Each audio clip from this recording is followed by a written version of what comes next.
Assalamualaikum warahmatullahi wabarakatuh. Saya Siti Rofiatun Waqiah, mahasiswa semester 1 dengan NIM 0201511029, Prodi Perbankan Syariah di Universitas IAIN Fatahul Muluk Papua.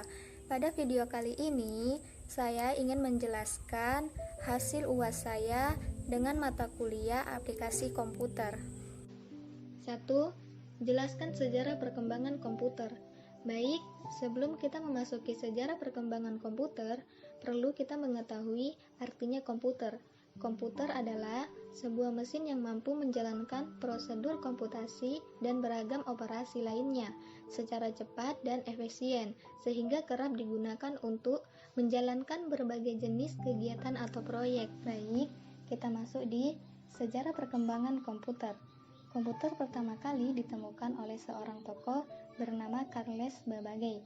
Awalnya unit, yang kita kenal dengan nama komputer disebut sebagai Differential and Analytical Engine. Pada awalnya, komputer generasi pertama ini digunakan untuk sebatas menghitung angka. Mulai saat itu, berbagai penelitian dilakukan untuk menanamkan kemampuan operasi yang lebih rumit pada sistem tersebut, sehingga muncul generasi-generasi berikutnya, mulai dari 1 hingga 5, seperti komputer yang kita gunakan pada saat ini, maupun komputer kuantum yang diklaim sebagai yang paling cepat di dunia. 2. Jelaskan komponen-komponen penting dan utama pada komputer dan apa fungsinya. Baik, di sini ada 3 komponen penting, yaitu hardware, software, dan brainware. 1. Hardware atau bisa disebut juga perangkat keras. Hardware merupakan perangkat keras yang kasat mata dan memiliki wujud fisik yang dapat diraba. Hardware pada komputer sendiri masih dibagi lagi menjadi 4 bagian, yaitu input device, output device, processing device, dan storage device. 2. Software atau bisa disebut juga perangkat lunak. Software kebalikan dari hardware. Software adalah komponen yang tak kasat mata. Software dalam komputer adalah komponen penting karena berperan menjalankan segala perintah yang masuk ke hardware. 3. Brainware. Komponen terakhir yang menutup serangkaian komponen sistem komputer adalah brainware.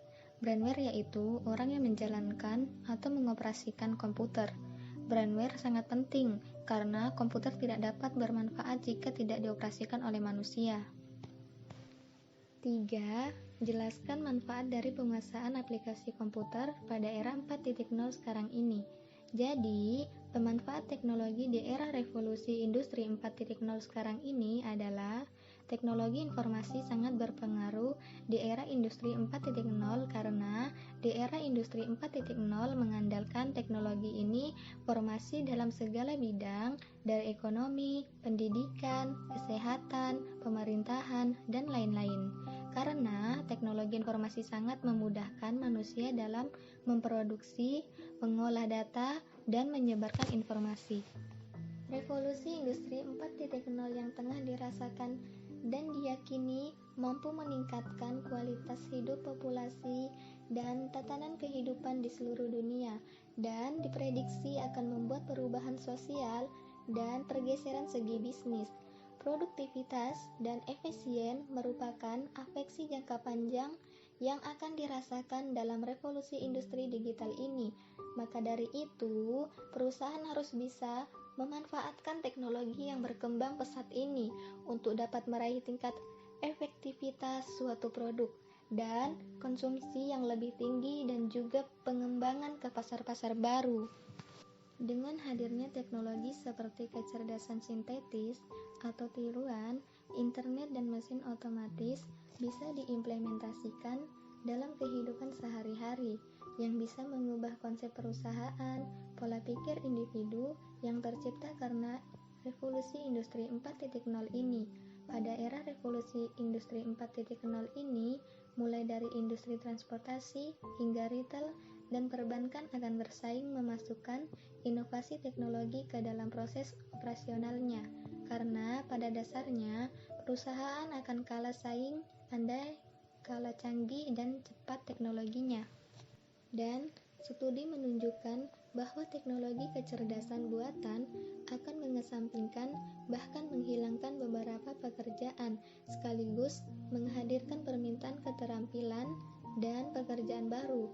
Beberapa pakar mengemukakan pendapatnya tentang pekerja yang memahami teknologi akan dihargai dengan upah yang besar, dan pekerja yang tidak memahami teknologi akan tertinggal.